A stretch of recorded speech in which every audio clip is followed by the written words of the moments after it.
Data onboarding has been a time-consuming and manual process for too long. Between spreadsheet templates, writing custom scripts, and implementation services, getting data from a customer into your software takes a long time and costs a lot of money. It's a critical manual step in your customer's onboarding process, with no easy way to get it done. Until now. Flat File Concierge automatically converts, validates, and maps all of your data into the specific format you need. In just a few clicks, your data goes from messy and unorganized to validated and ready to use. All with no code required, so you'll be set up in minutes. Need to collaborate with your customer? Don't email sensitive data back and forth. Flat File Concierge lets you invite your customer to a secure, real-time shared workspace. Now you can give your customers a seamless data onboarding experience and save hours doing it. Join the hundreds of businesses who use Flat File to solve their data chaos and are focused on creating long-term value for their customers and their business. Start your free trial now.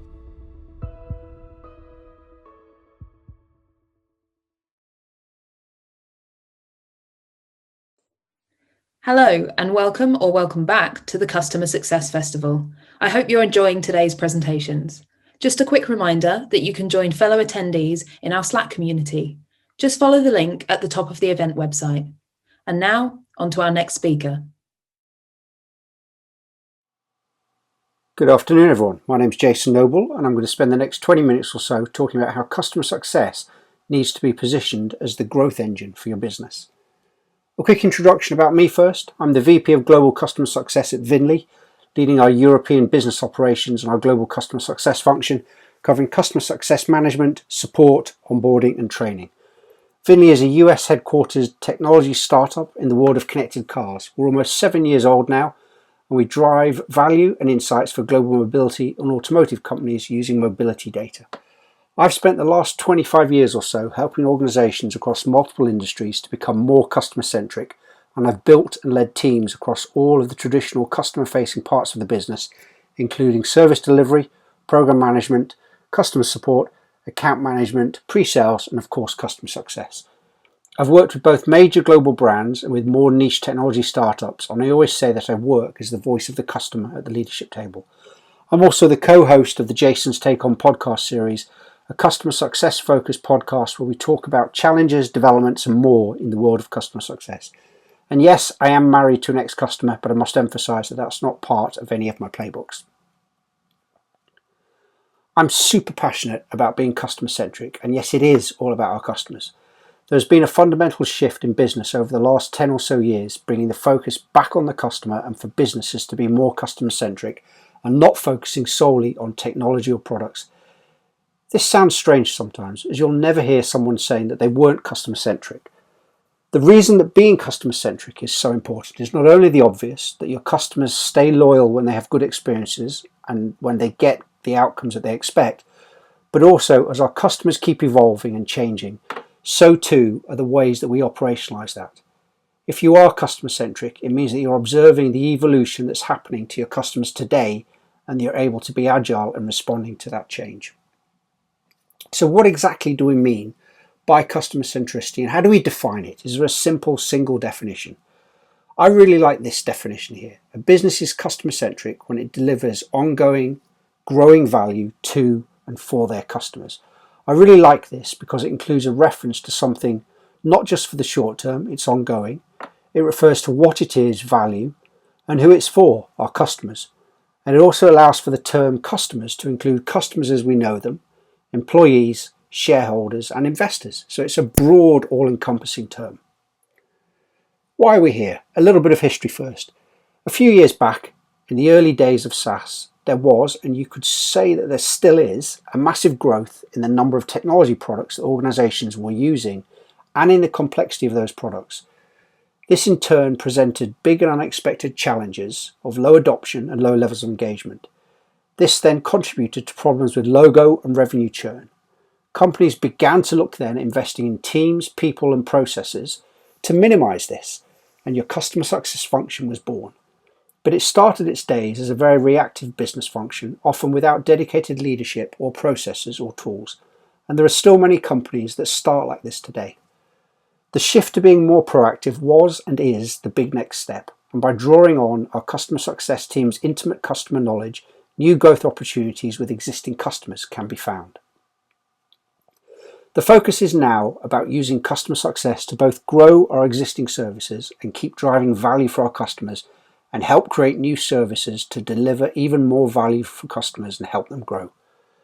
Today, customer success applies to a much broader base than just your traditional SaaS businesses, and you can see customer success in more and more industries and companies as businesses shift to focus on customer growth.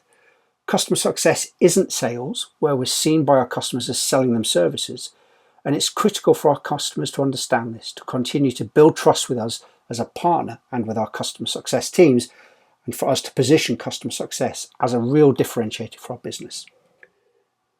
Customer success is even more critical today whilst we're in the middle of a global pandemic, with business priorities shifted and rapidly changing.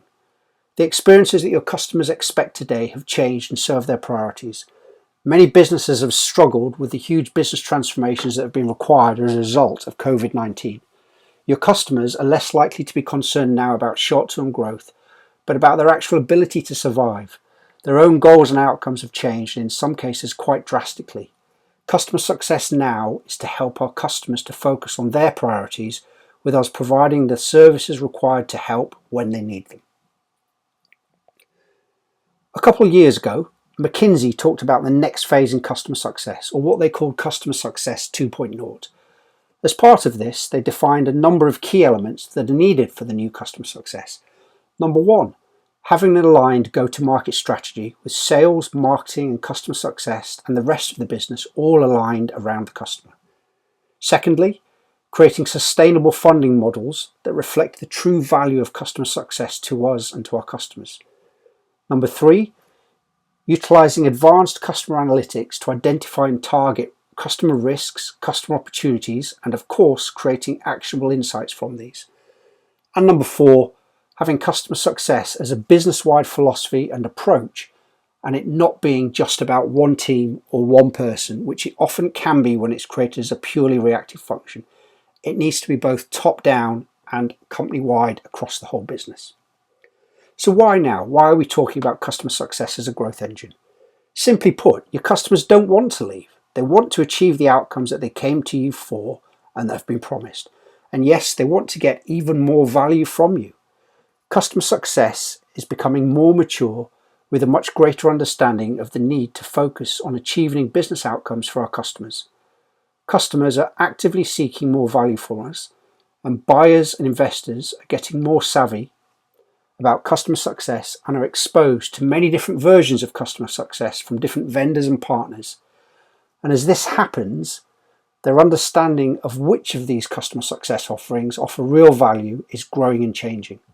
As a partner and service provider, you're now competing not only for wallet share, but also for calendar share, and this is a growing problem. Only recently, I read a study that showed our customers typically have upwards of 90 applications and services that they use. Consider the amount of time that you want to spend with them on your products and services, for example, running executive business reviews. This very quickly becomes a real big challenge, and our customers still need to do their day jobs. Buyers and customers are buying value and buying outcomes. They're no longer just looking at your product, and they're looking at their total solution, their total needs, and how you fit into that. They're also looking at the combination of product, features, services, and customer success, and this is both a threat and an opportunity. If you can build robust customer success services and prove the value of your services and the ability you have to deliver outcomes, and you can do it faster and better than your competitors, then you have a huge advantage over them. Customer success can still be very disjointed in terms of what it's made up of, who does what the actual service are that are being delivered, and the impact that they have. There are still very few standards for customer success out there, and right now customer success can mean something very different in each organization. But the good news is that we're beginning to see some best practices and standards of framework emerge, which is really exciting to see.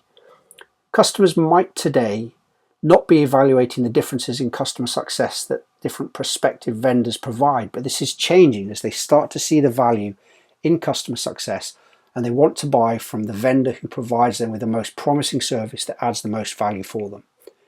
If you're not providing a competitive customer success service, you need to build one fast. You need to make sure that you're delivering more value than the customer can get on their own, and are delivering that value quicker than they'll be able to do so also on their own. In order to use customer success as your growth engine and as a competitive differentiator, you need to know and to prove that it works and that it delivers value.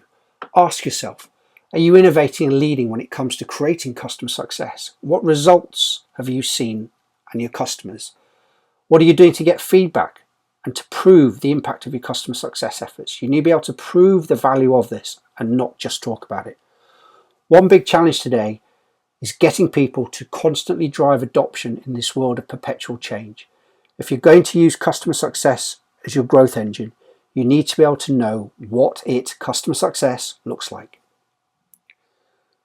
So how do we go about selling customer success? Well, actually, let's ask ourselves, do we actually sell it? Often we don't, and it's not clear to our customers then what their journey will be like with us after that initial sale and what to expect. You really need to make customer success a critical part of your sales pitch. Customers are increasingly switching focus from features and functions to achieving outcomes. How do you evolve your sales practices to demonstrate that your approach and customer success services will reduce risk and increase results compared to your competitors' offerings? It's a very different type of sale today. We're selling customer outcomes. It's really critical to work with your sales and wider team to ensure that we are selling the value of customer success. And as I said, you're including it as part of your sales pitch. Get your sales team to understand and highlight the risks of going with a competitor that doesn't have a proven customer success service and really sell that as a competitive differentiator. I don't like talking about acquisitions or the idea of post-sale, so let's call it the first sale for a customer or sale number one. By selling customer success as a competitive differentiator, we are in effect asking our sales team to raise the customer's expectations of what good looks like, and we need to deliver on this. Your customers are exposed to a wide variety of customer success services, capabilities and approaches offered by all of their vendors, not just you. We need to make sure that we provide the most effective customer success services that our customers need and that they are a competitive differentiator for us, as I've said.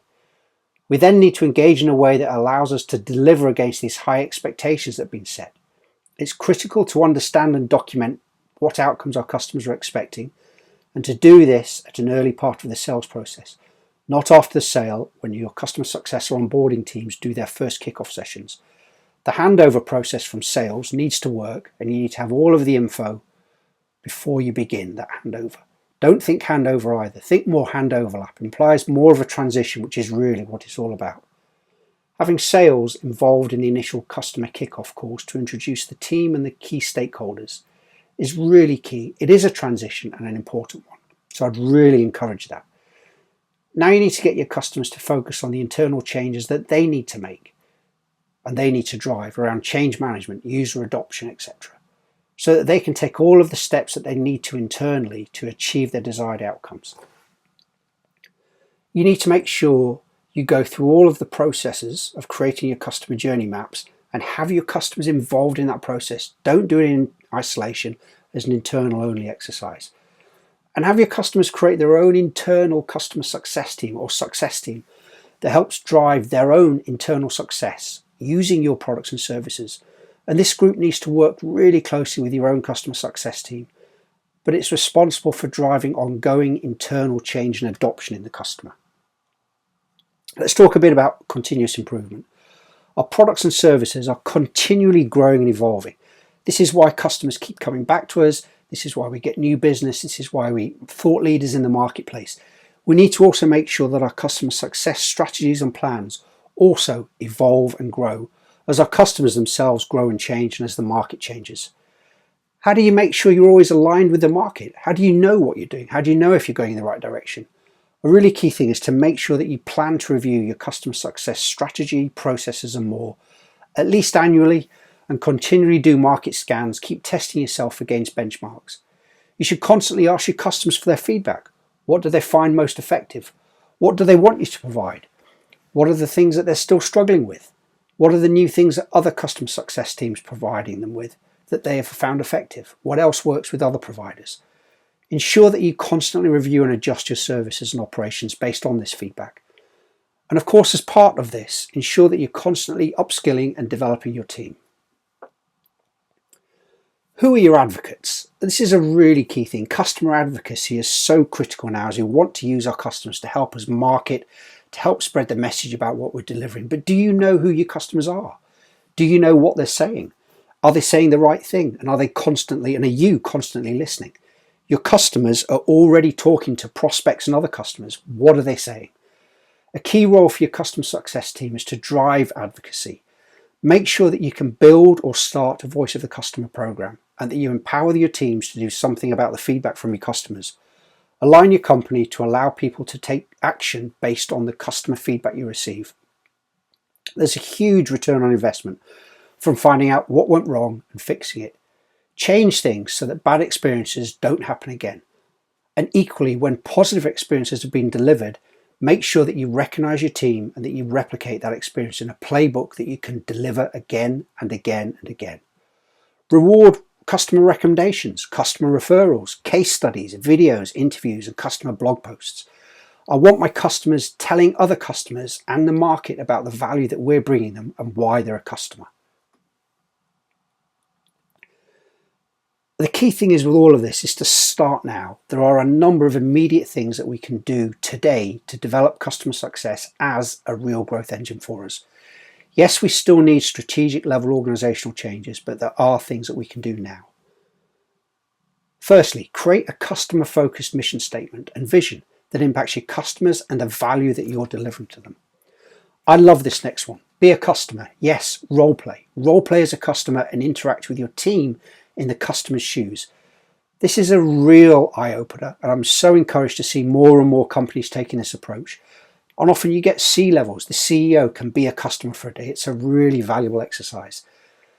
The next thing I'd say is bring the voice of the customer into every meeting. Now that we're listening to the customer and listening to the voice of the feedback, you need to make sure that that feedback and data is part of every meeting across the business. We've made change X to the product or change Y to our processes, and the impact to the customers was Z, and this was their feedback. With the voice of the customer, we can learn, improve, and iterate. And last, but by no means least, make sure you share the customer feedback and insights from that feedback across the whole business and make it part of everyone's role in the business to listen to customers. A big thank you for listening. I hope you've enjoyed this session, and a big thank you for inviting me to speak today to Gemma and all of the team. And enjoy the rest of the event. There are some incredible speakers all lined up. I'm not able to do a live Q&A today, but please do leave your questions and I will come back to you. And of course, please do feel free to connect with me and reach out through any of the usual channels and connect if we're not already connected. A big thank you and take care.